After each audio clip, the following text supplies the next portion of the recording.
In today's video, I want to share 3 tips to get you healthier in 2019. So these are little things you can do that are inexpensive that will really up your health game. Hey guys, it's Dr. Mona, and today we're talking about 3 tips to make you healthier in 2019. So the 3 things I want to talk about today for upping your health game are walking, eating more fresh herbs, and sweating. So the first thing we'll talk about is walking.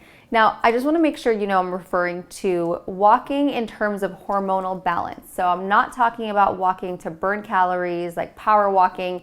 This is not like a form of exercise in that sense. I feel like a lot of people, when they think about fat loss and exercise and just trying to really slim down, all you think about is like the calorie burning, getting into a calorie deficit, like eating less. But when you actually realize how important it is to shift your mindset and think about it the right way, you'll see such drastic results.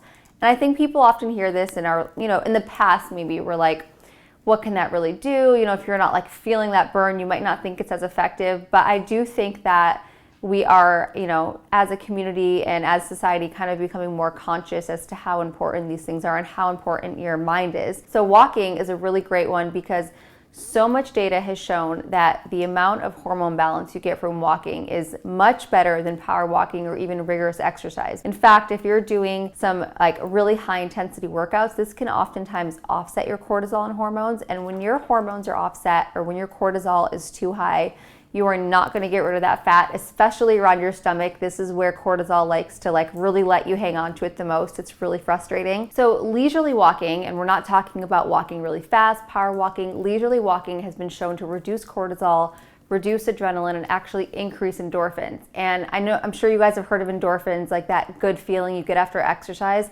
They're actually what's responsible for that like really great runner's high that you hear people talking about, or maybe you've experienced yourself.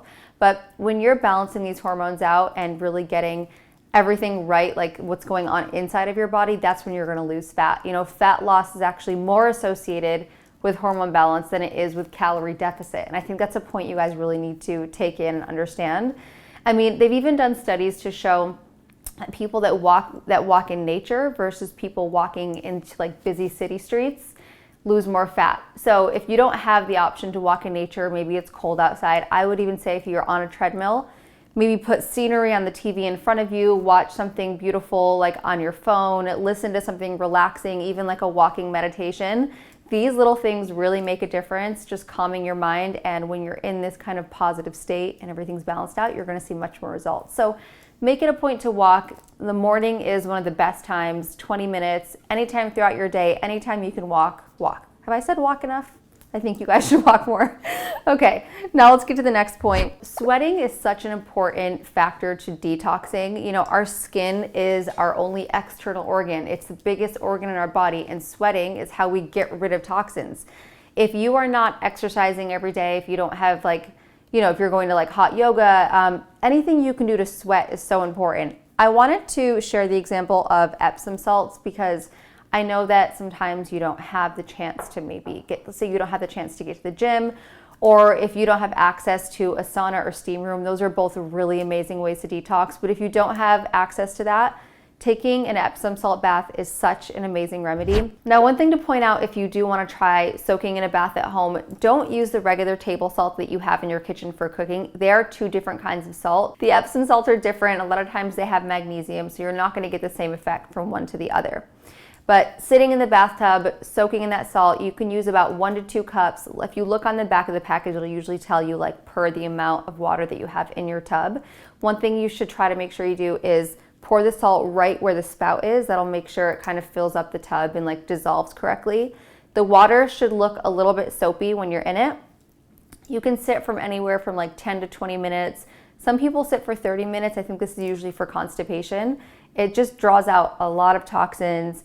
If you remember from 7th or 8th grade science, I can't remember what grade, and we learned about osmosis and water follows salt. So it draws out a lot that's going on in your body. It can even help with weight loss because any extra water weight you're holding you can get rid of. Now, the important thing, you have to make sure you rinse off after that 20 minutes or so because now you've got all this stuff leaving your body and you don't want it to sit on your skin. So soak for about 20 minutes, rinse off, and you could even do this every day if you have to. I know it's not that realistic every day, but whenever you can, make some time for yourself and take an Epsom salt bath. And the last thing I want to talk about is eating fresh herbs. So I know oftentimes we buy dried herbs. Probably look in your spice cabinet, you've got everything. And there is some benefit to that, but just remember, the more you can bring it back to nature and go to any kind of food at its whole source, the better. And these are so accessible to us. I think we just don't think about it. Maybe we don't know what to do with it. Sometimes they can seem intimidating, especially if you don't like to cook very much or don't cook anything too complicated. I just wanted to show you little things you can do. You can literally just rip these off, put them in, like if you make like a stir fry or an omelet, whatever you're eating, literally just take them off, rinse them, and throw them in there. They don't really need to be cooked very much because you can eat them raw. So anything you're making, if you're making a sandwich, rip off a few, rinse it, just put it in the middle. If you're making a salad, sprinkle some on the top. Like pretty much anything you're doing, a smoothie, throw them in there. They have so many benefits and they pack so much in just a little amount.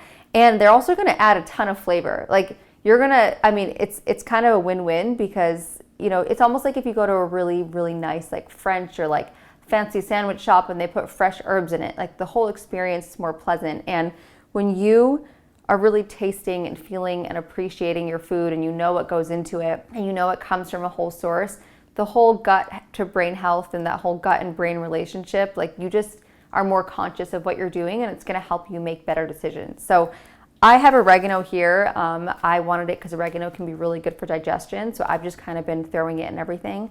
There's so many other great ones, like sage is really great for brain health. Rosemary is really great for inflammation. Parsley has so much vitamin K, which is great for healing. If you have a bruise or a scar you want to heal, adding more parsley to things could be really great. So just experiment with them. They're not very expensive. Farmers markets are the best, and it can just kind of spice up your diet a little bit. Those are 3 tips to boost your health game in 2019. We've got walking, sweating, and fresh herbs. If you guys like these simple tips, let me know in the comments. Let me know any questions you have. Please like, comment, and subscribe, and I'll see you next time.